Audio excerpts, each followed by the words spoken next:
Good evening everyone. आज हम लोग ऑर्गेनन का फर्स्ट क्लास ऑर्गेनन का उसमें एफोरिज्म नंबर 105 टू 125 तक डिस्कस करेंगे।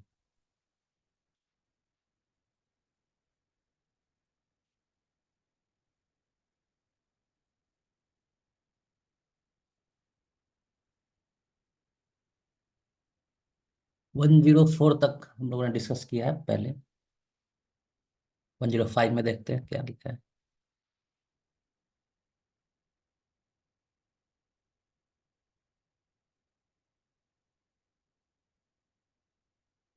105 second point of business of physician to acquire the knowledge of instrument.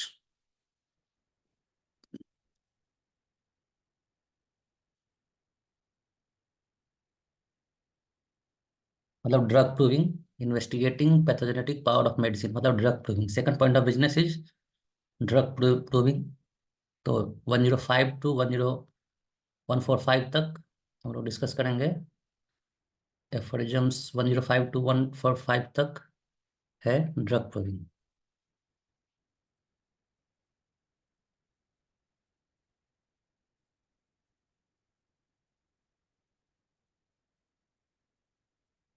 ये 145 तक। 105 में यही बताया गया कि second point of business of physician is to acquire the knowledge of instrument, मतलब नॉलेज ऑफ ड्रग, यानी ड्रग प्रूविंग। 106 में the whole pathogenetic effect of the several medicine must be known so that we may select suitable remedies for the most natural disease. मतलब जो disease है, जो natural disease है, इसका treatment करना है, उसके लिए सुटेबल रेमेडीज का सिलेक्शन तभी कर पाएंगे जब सेवरल मेडिसिन्स का नॉलेज हमारे पास होगा। सेवरल मेडिसिन्स का इफेक्ट, मेडिसिन का इफेक्ट क्या है, उसका नॉलेज होना चाहिए। और इफेक्ट ऑफ सेवरल मेडिसिन कैसे पता चलेगा? डिफरेंट ड्रग्स का एक्शन को स्टडी करके ड्रग प्रूविंग से होगा। 106 एफोरिज्म में यही बताया गया। इसके बाद देखिए 107 में देखिए, by drug proving on sick person. देखिए 107 में बताया गया है drug proving on sick person. By drug proving on sick person, little or nothing precise effect is seen because drug symptom and disease symptoms are mixed up। मतलब drug proving करना है ये तो पहले बताया गया है। अब ड्रग प्रूविंग कैसे करना है, कहाँ करना है, ये बताया जाएगा आगे देखिए। अब यहाँ पे ये बताया जा रहा है कि ड्रग प्रूविंग सिक पर्सन पे अगर किया जाएगा, ड्रग प्रूविंग अगर सिक पर्सन पे किया जाएगा तो क्या होगा? कोई पर्सन है, ये सिक है, बीमार है, तो बीमार बॉडी के ऊपर अगर ड्रग प्रूविंग होगा तो प्रिसाइज इफेक्ट पता नहीं चल पाएगा, बिकॉज ड्रग का सिम्टम तो उसके बॉडी में आएगा ही, डिजीज का सिम्टम भी ऑलरेडी है उसमें। तो drug symptom and disease symptom दोनों मिक्सड अप हो जाएगा। और याद रखना हम लोग को कि drug proving on sick person के बारे में डिस्कशन कहाँ किया गया है? 107 में। 107 में। 108 में देखिए,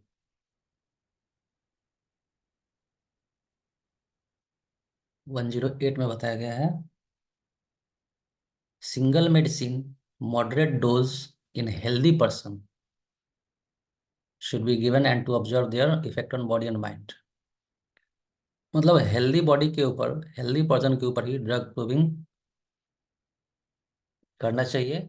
और single medicine, single medicine and उसको मॉडरेट डोज में देना है। उसके बाद उस पर्सन का, उस पर्सन का जो बॉडी है एंड माइंड का जो इफेक्ट बॉडी एंड माइंड के ऊपर जो इफेक्ट पड़ेगा उसको ऑब्जर्व करना है ना। हेल्दी बॉडी के ऊपर सिंगल मेडिसिन तो देना ही है ड्रग प्रूविंग के लिए, साथ में डोज भी मॉडरेट होना चाहिए। डोज भी हाई एंड लो नहीं होना चाहिए, moderate dose single medicine healthy person के ऊपर। ये सब कहाँ बताया गया है? 108 पे बताया गया। देखिए अब फुटनोट में बहुत ही इंपॉर्टेंट यहाँ पे एक बताया गया है फुटनोट में कि एवी हॉलर ने सबसे पहले ड्रग प्रूविंग का नेसेसिटी समझा था। सबसे पहले ड्रग प्रूविंग का नेसेसिटी सबसे पहले किसको पता चला? एवी हॉलर ने, बिसाइड्स हैनीमैन। पहले नहीं लिखा है, लिखा है कि हैनीमैन के साथ साथ एवी हॉलर ने भी नेसेसिटी ऑफ ड्रग प्रूविंग, उसको जरूरत लगा था। ठीक है, but Hahnemann was first to conduct it, याद यही रखना है। जरूरत तो उसको भी लगा था, उसने भी समझा था कि ड्रग प्रूविंग होना चाहिए। एवी हॉलर ने, है ना, AVH, AVH, एवी हॉलर ने हैनीमैन के साथ साथ उसने भी समझा था कि ड्रग प्रूविंग का नेसेसिटी होना चाहिए, लेकिन हैनीमैन ने सबसे पहले इसको किया था। ठीक है, Hahnemann was first to conduct the drug proving 108 में। 109, फिर से वही बताया कि Hahnemann was the first person who prove drug on healthy human body. Healthy human body के ऊपर हैनीमैन ने ही सबसे पहले ड्रग प्रूविंग किया।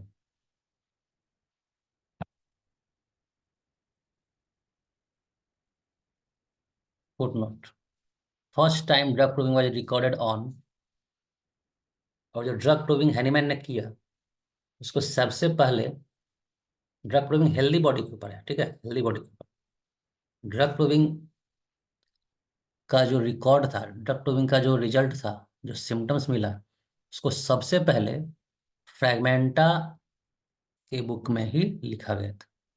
फ्रैगमेंटा डिविडिवस मेडिकामेंटम पॉजिटिविस सीन सैनो कॉर्पोरो हिमेनो ऑब्जर्वेटिस, कंप्लीट नाम है, यहाँ पे पूरा नाम नहीं लिखा हुआ है, लंबा सा नाम है इसका, फ्रैगमेंटा का।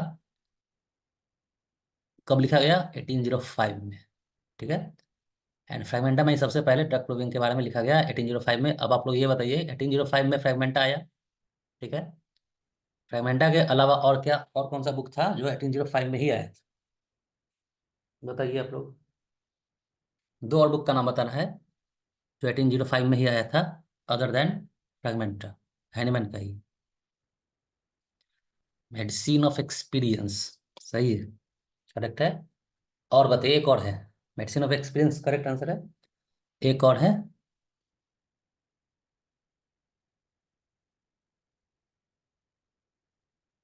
एक और बताइए, एक बुक और है। हाँ, Asclepius of balance, Asclepius in balance, ये भी सही है। यही दोनों मेडिसिन, ये दोनों बुक एंड एक ये फ्रैगमेंटा, याद रखना है आपको। फ्रैगमेंटा, medicine of experience and Aesculapius in balance, ये तीन बुक था जो 1805 में ही आया था बाई हैनीमैन। अब आप लोगों को ये बताइए, एक छोटा सा क्वेश्चन एक और, कि 1805 में ये सब आया था, ये बुक, तो 1905 में एक बुक बताइए, हैनीमैन का लिखा हुआ नहीं है, 1905 में आया हुआ एक बुक का नाम बताइए जो हैनीमैन का नहीं है। हाँ हाँ, बेबी। चलिए ठीक है, ईयर मिलता जुलता था इसीलिए पूछ लिया। नेक्स्ट देखिए, 10, नेक्स्ट एफर्जम में आते हैं हम लोग, 110 में। Effect of large dose of poisonous substances recorded by previous authors are not thing but proving symptoms, है ना। This furnish the first treatment of true pure Mathematica.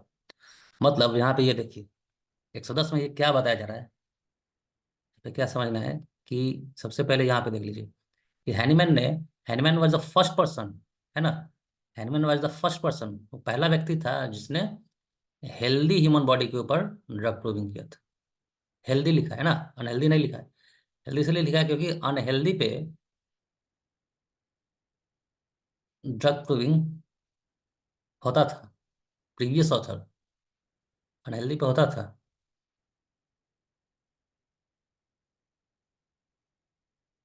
इसमें क्या होता था, पॉइजनस सब्सटेंस का लार्ज डोज का जो इफेक्ट होता था उसको स्टडी किया जाता था। पॉइजनस सब्सटेंस के लार्ज डोज, है ना, कोई खाता है पॉइजन, कोई खाता है, कोई भी आदमी जहर जो खाता है, तो क्या होता है, लार्ज डोज ही खाता है ना, तो उसका जो इफेक्ट है उसको स्टडी किया जाता था, है ना। ऑथर्स, प्रीवियस ऑथर्स ने उसका स्टडी किया था, तो वो भी एक तरह का क्या है, प्रूविंग सिम्टम ही है ना, वो भी एक तरह का प्रूविंग सिम्टम ही है। This furnish the first treatment of true pure मैथमेटिका। वहीं से ट्रू प्योर मेटेरिया मेडिका बनना स्टार्ट हो गया। True, this one is the first rudiment. Rudiment का मतलब होता है स्टार्टिंग पॉइंट, है ना।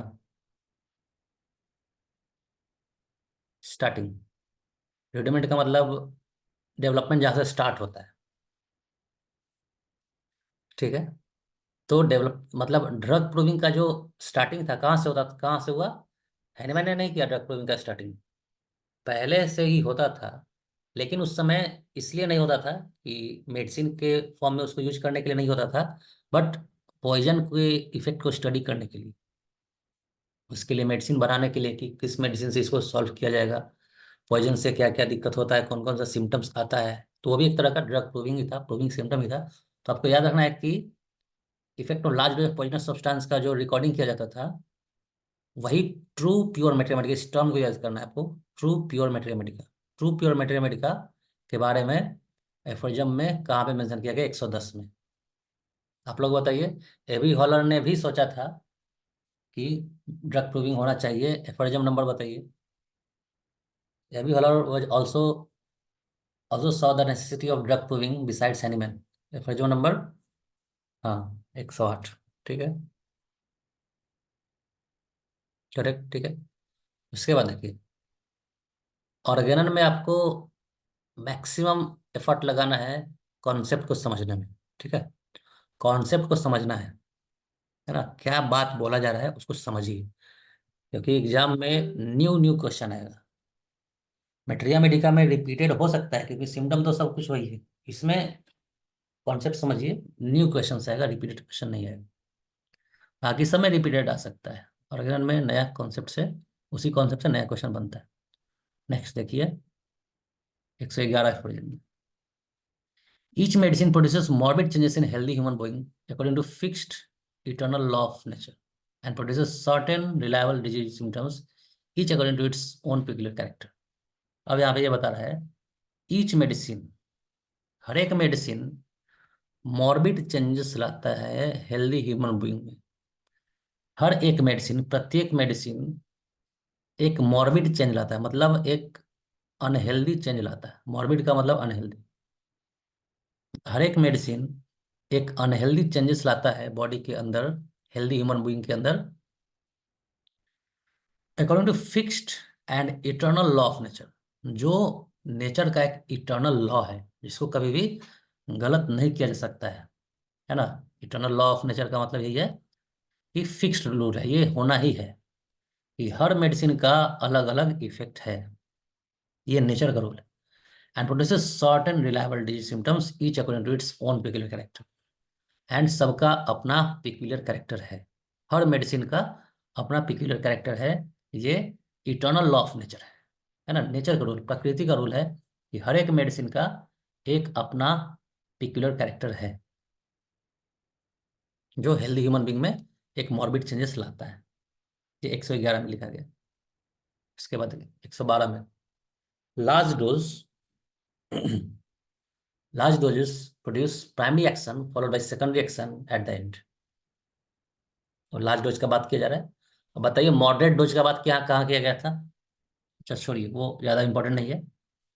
बताइए, अच्छा बताइए, single medicine moderate dose healthy human being पे प्रूव करना है, कहाँ पे किया गया था। हाँ, ठीक है, सही है, 108। चलिए आगे देखिए, large dose produce primary action followed by secondary action at the end. कोई मेडिसिन होता है, किसी भी तरह का डोज हो, पहले प्राइमरी एक्शन होता है, उसके बाद सेकेंडरी एक्शन होता है, ये हम लोग ऑलरेडी पढ़ चुके हैं। And secondary action primary action के अपोजिट होता है, ये भी सिंपल सा बात। Moderate dose seldom moderate dose seldom और hardly produces secondary action. Moderate dose seldom मतलब बहुत ही कम, and hardly produces secondary action.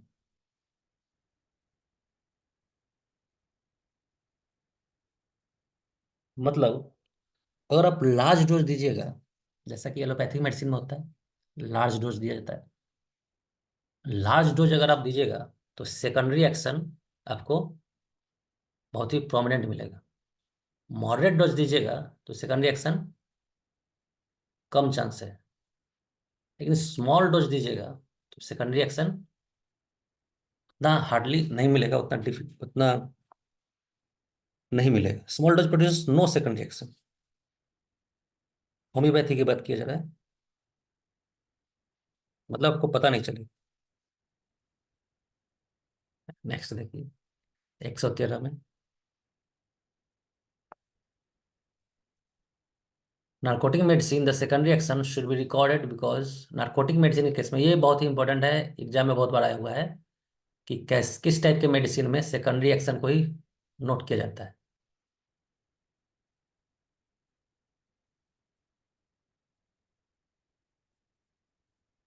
Narcotic medicine के केस में सेकेंडरी एक्शन को रिकॉर्ड किया जाता है because primary action sometimes takes away sensibility, sensation और इरिटेबिलिटी, है ना, क्योंकि इसमें प्राइमरी एक्शन आप नोट नहीं कर पाएंगे, प्राइमरी एक्शन आपको दिखेगा नहीं, क्योंकि ये सेंसिबिलिटी को कम कर देता है। नार्कोटिक मेडिसिन जब प्रूविंग होता है, बहुत ही इंपॉर्टेंट ये एफोरिज्म है, नार्कोटिक मेडिसिन का प्रूविंग जब होता है तो प्रूविंग में आपको सेकेंडरी एक्शन नोट करना है ना, सेकेंडरी एक्शन, क्योंकि प्राइमरी एक्शन आप नोट नहीं कर पाएंगे।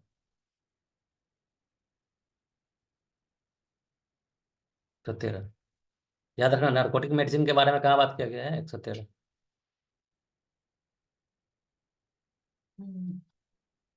114।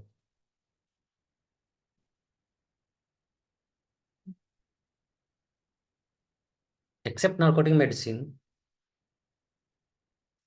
बताया जा रहा है कि नार्कोटिक मेडिसिन को छोड़ के बाकी जो भी ड्रग है वहां पे आपको ड्रग प्रूविंग में प्राइमरी एक्शन को नोट करना है।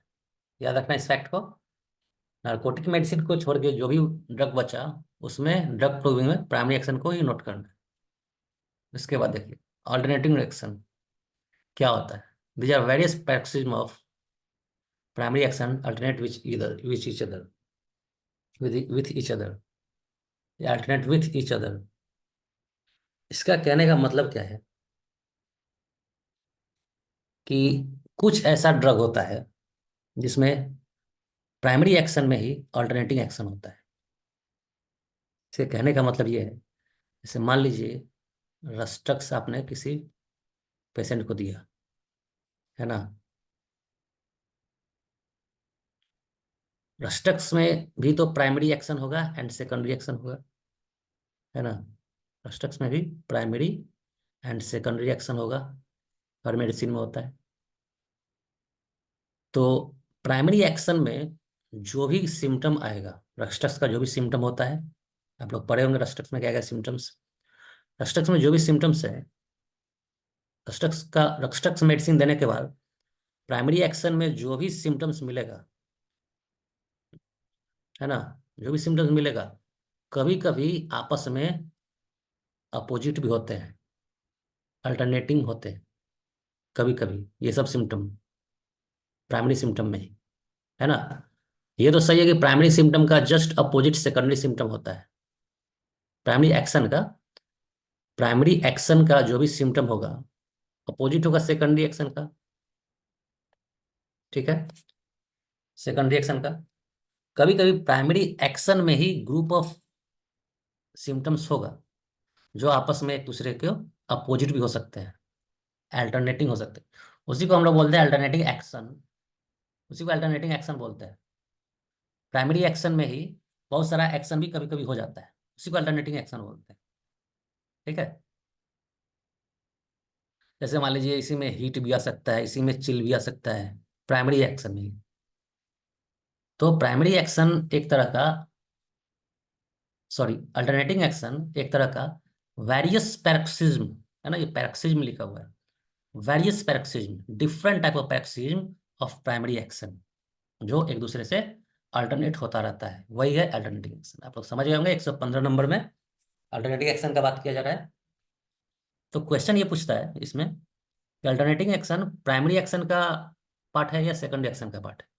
ये प्राइमरी एक्शन का ही पार्ट है, सेकेंडरी का पार्ट नहीं है, ठीक है। अल्टरनेटिंग एक्शन का बात किया जा रहा है। चलिए 116 में देखिए क्या लिखा है। Some symptoms are produced more frequently in many individuals, others more rarely, or in few person, some while in very few healthy bodies. मतलब कहने का देखिए, ऐसा नहीं है कि हर सिम्टम हर किसी के बॉडी में आ ही जाएगा, है ना। कुछ सिम्टम्स, यहां तक देखिए, कुछ सिम्टम्स मेनी इंडिविजुअल्स में मोर फ्रिक्वेंटली प्रूव होते हैं, है ना। कुछ सिम्टम ऐसा होता है जो मोर फ्रिक्वेंटली आएगा, बहुत सारे इंडिविजुअल में ऐसा हो सकता है, अदर्स मोर रेयरली, और बाकी में वही सिम्टम रेयरली दिखेगा, और कुछ फ्यू पर्सन में रेयरली दिखेगा, some only in very few healthy bodies, और कहीं कहीं बहुत कम दिखेगा हेल्दी बॉडीज में, वेरी फ्यू हेल्दी बॉडीज में बहुत कम दिखेगा। बस इसके कहने का मतलब यह है कि ऐसा नहीं है कि ब्राइनिया का, मान लीजिए ब्राइनिया आपने किसी मेडिसिन किसी पेशेंट को दिया, हेल्दी पेशेंट को, तो ब्राइनिया का पूरा सिम्टम इस पर्सन में आया, फिर इस पर्सन में भी आ जाएगा, फिर इस पर्सन में भी आ जाएगा, ऐसा नहीं है।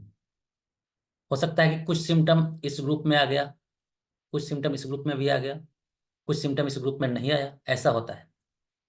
Some symptoms are produced more frequently in many individuals, others more rarely in few person,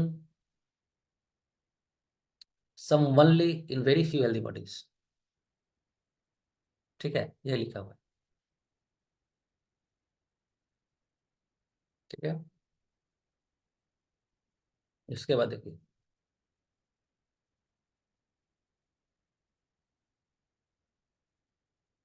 117, आइडियोसिनक्रेसी। यहाँ पे एक ओ छूट गया स्पेलिंग, आइडियोसिनक्रेसी, सिनक्रेसी। ये क्या होता है, आप लोग पहले से पढ़े होंगे। Peculiar corporeal constitution, otherwise healthy processes a disposition to be brought into a more or less morbid state by certain things which seem to produce no impression and no change in many other individual। से कहने का मतलब ये है कि कुछ ऐसे constitution के लोग होते हैं जिसमें पिक्यूलियर कॉन्स्टिट्यूशन होता है, कुछ लोगों में पिक्यूलियर कॉन्स्टिट्यूशन होता है, अदरवाइज वो हेल्दी है, हेल्दी बॉडी है, लेकिन उसका कुछ पिक्यूलियर कॉन्स्टिट्यूशन होता है जो सर्टेन थिंग से लेस और मोर और लेस मॉर्बिड स्टेट में आ जाते हैं, जो कि जबकि वही certain things seem to produce no impression and no change in many other individuals, है ना। जैसे मान लीजिए कोई स्टिमुली है, इन्वायरमेंट का कोई स्टिमुली है, इस स्टिमुली से ऐसे पेशेंट, ऐसे इंडिविजुअल्स जो आइडियोसिंक्रेटिक है, वो मॉर्बिड स्टेट में आ जाएंगे, जो आइडियोसिंक्रेटिक है वो मॉर्बिड स्टेट में आ जाएंगे, लेकिन सेम स्टिमुली से कुछ पर्सन अफेक्टेड नहीं होंगे। वही बता रहा है कि कुछ पिक्यूलियर कॉर्पोरल कॉन्स्टिट्यूशन वाले पर्सन है, अदरवाइज वो हेल्दी पर्सन है, जो डिस्पोजिशन मतलब चेंज इनटू अनहेल्दी स्टेट बहुत ही आसानी से आ जाते हैं सर्टेन थिंग से, जबकि वही थिंग किसी और में नहीं ला पाएगा, वो मॉर्बिड स्टेट। ठीक है, एक तरह से सेंसिटिव पेशेंट होता है, इस तरह का पेशेंट सेंसिटिव, है ना। तो ना कुछ लोग बहुत जल्दी एनवायरनमेंट में रिस्पॉन्ड करते हैं, एनवायरनमेंट स्टिमुली से, एलर्जिक जो होते हैं, वही तो है, एलर्जी बोलते हैं इसको।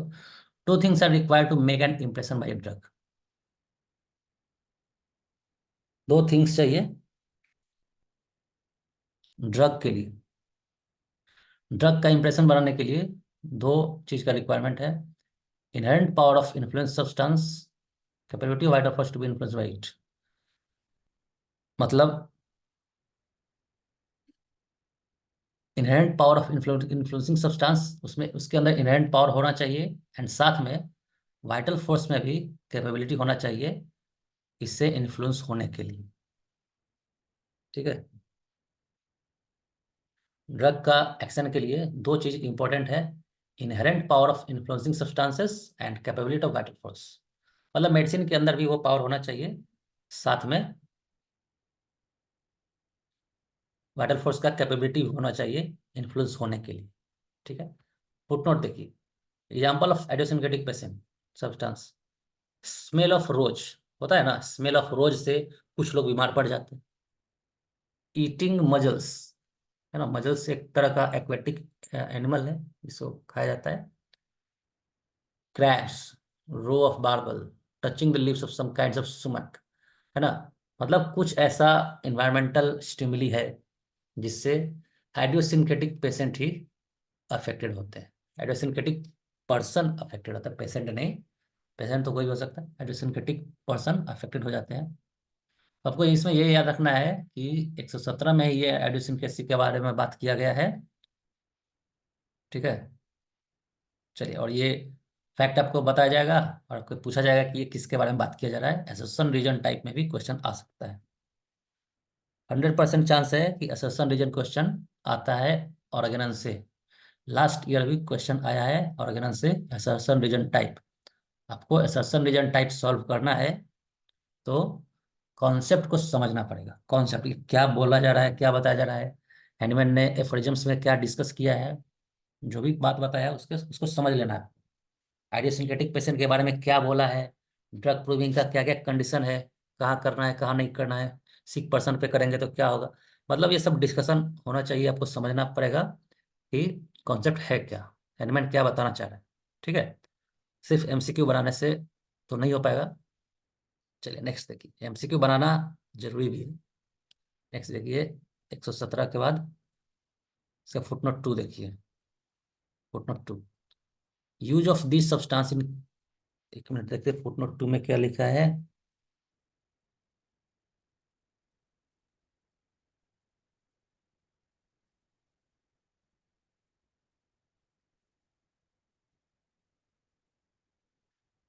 अच्छा, इसमें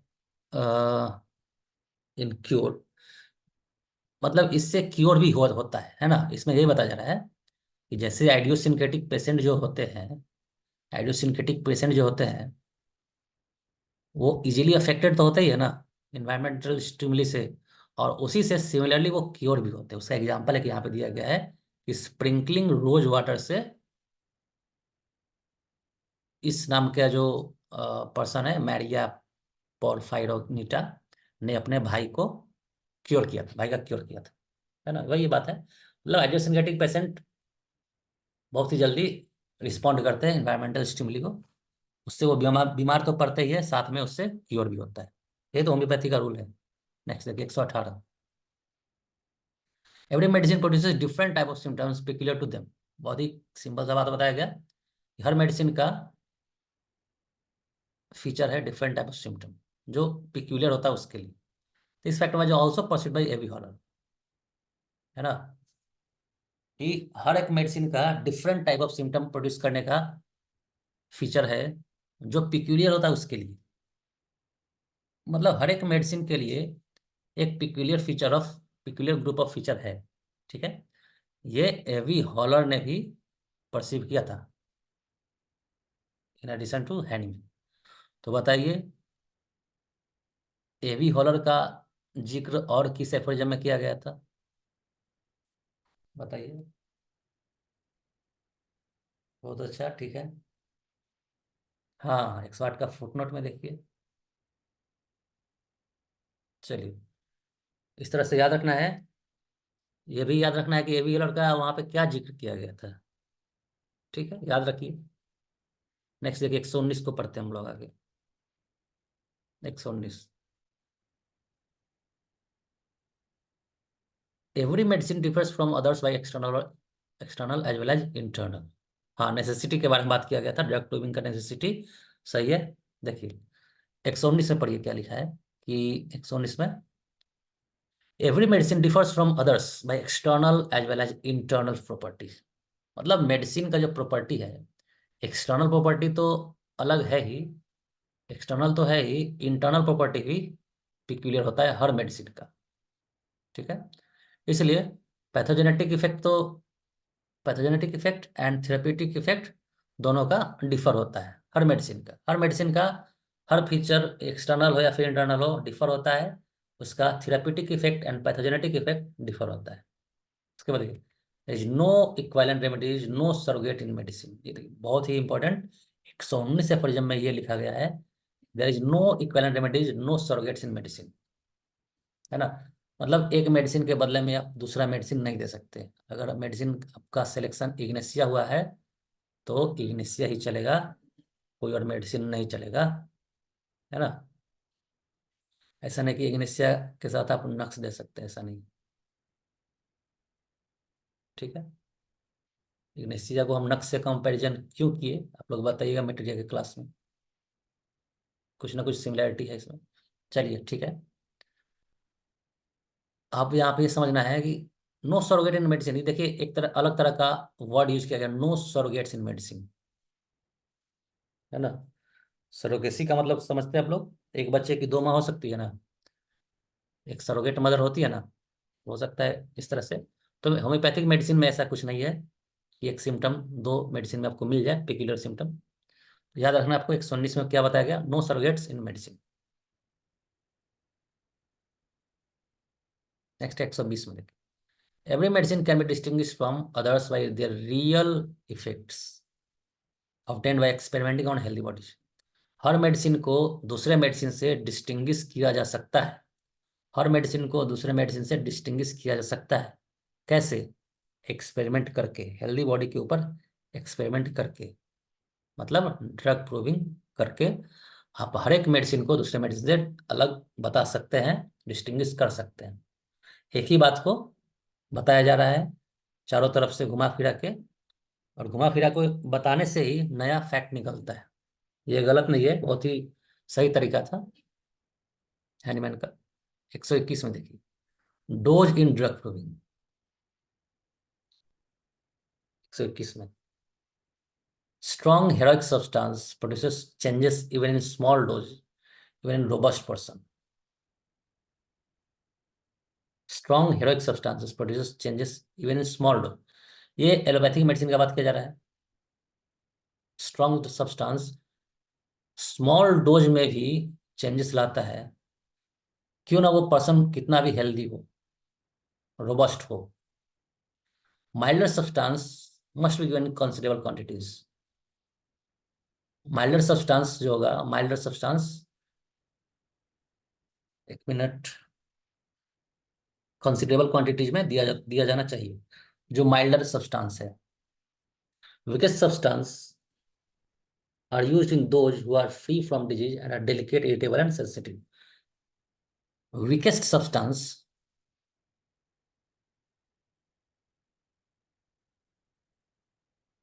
वीकेस्ट सब्सटेंस मतलब वीक जो ड्रग होगा, तो लो ड्रग होगा, low potentized, low potency, are use in those who are free from disease, are delicate irritable and sensitive patient में वीकेस्ट सब्सटेंस देना है, डोज वीकेस्ट डोज देना है, वीक डोज। ठीक है,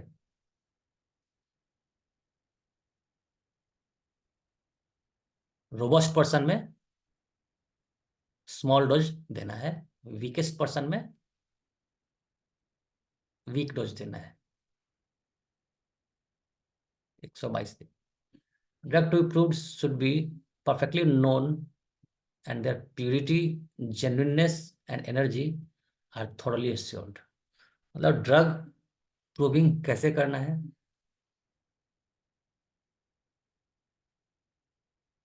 मतलब जिस ड्रग का प्रूविंग करना है परफेक्टली उसके बारे में, परफेक्टली प्योर होना चाहिए, जेन्युइन होना चाहिए, है ना। सब कुछ एश्योर होने के बाद ही ड्रग प्रूविंग करना है।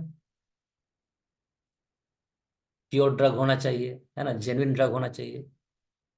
123 देखिए क्या लिखा है, preparation of medicine for drug proving. Drug proving से पहले मेडिसिन कैसे प्रिपेयर करें, medicine must be taken in perfectly simple unadulterated form. Medicine आपका कैसा होना चाहिए, सिंपलेस्ट फॉर्म में होना चाहिए एंड अनएडल्ट्रेटेड होना चाहिए, किसी भी तरह का उसमें कॉन्टेमिनेशन मिलावट नहीं होना चाहिए। इंडिजिनियस प्लांट का जो भी मेडिसिन होगा, मतलब इंडिजिनियस का मतलब जो इंडियन होगा, स्वदेशी जो होगा, freshly express juice mix with little alcohol, है ना। फ्रेश जूस के साथ अल्कोहल मिला के रखना है जिससे कि वो स्पॉइल ना हो।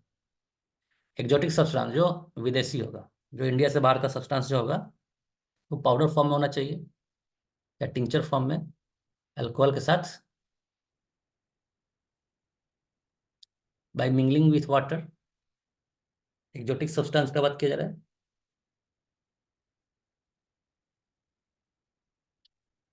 नेक्स्ट देखिए, सॉल्ट और gums by dissolving salt and gums, जो मटेरियल होगा उसको वाटर के साथ डिजॉल्व करके रखना है। वीक ड्राई सब्सटेंस जो होगा उसको कटिंग करके, स्मॉल पीसेस में कट करके, बॉइलिंग वाटर उसके ऊपर डाल के उसका इन्फ्यूजन बनाना है, तब उसको रखना है। ठीक है, वीक एंड ड्राई सब्सटेंस होगा तो याद रखना है। इंडिजिनियस मतलब इंडियन प्लांट को कैसे रखना है, इंडिया से बाहर जो है उसको कैसे रखना है, सॉल्ट एंड गम्स जो है उसको कैसे रखना है। 124, medicine must be employed quite alone, perfectly pure, without taking any foreign substance और मेडिसिनल सब्सटेंस। मेडिसिन को कैसे देना है ये देखिए, पेशेंट को, हेल्दी पर्सन को ड्रग में क्वाइट अलोन, सिर्फ वही मेडिसिन देना है, एक ही मेडिसिन देना है, प्योर मेडिसिन होना चाहिए, विदाउट टेकिंग एनी फॉरेन, साथ में कोई भी सब्सटेंस और साथ में आपको नहीं देना है, और कोई भी मेडिसिनल सब्सटेंस आपको साथ में नहीं देना है, सिर्फ मेडिसिन ही देना है। ये बताया जा रहा है कि मेडिसिन कैसे आपको देना है हेल्दी पर्सन में ड्रग प्रूविंग के लिए। 125 देखिए, diet must be destitute of spices. Diet कैसे देना है ड्रग प्रूविंग में? ड्रग प्रूविंग जिस बॉडी के ऊपर किया जाएगा, जिस इंडिविजुअल के ऊपर, हेल्दी इंडिविजुअल के ऊपर, उसका डाइट कैसा होना चाहिए? Diet must be destitute of spices, purely nutritious and simple character. Green vegetable, roots, all salads and herb soups should be avoided. ये सब नहीं देना। ठीक है। Young green pea, green French bean, carrot, boil potatoes allowed है। देखिए, allowed है, 6 edition में लिखा है green pea, green French bean ये दे सकते हैं। फुटनोट 2 में लिखा है should not take pure wine, brandy, coffee और टी नहीं लेना है। ड्रग प्रूविंग के टाइम का बात किया जा रहा है, ना कि ट्रीटमेंट के टाइम का। ठीक है, ड्रग प्रूविंग के टाइम का बात किया जा रहा है। चलिए, ये क्लास ओवर हुआ, टाइम ओवर होगा। नेक्स्ट क्लास करते हैं हम लोग एफएमटी का। ठीक है, तुरंत ज्वाइन करते हैं फास्ट।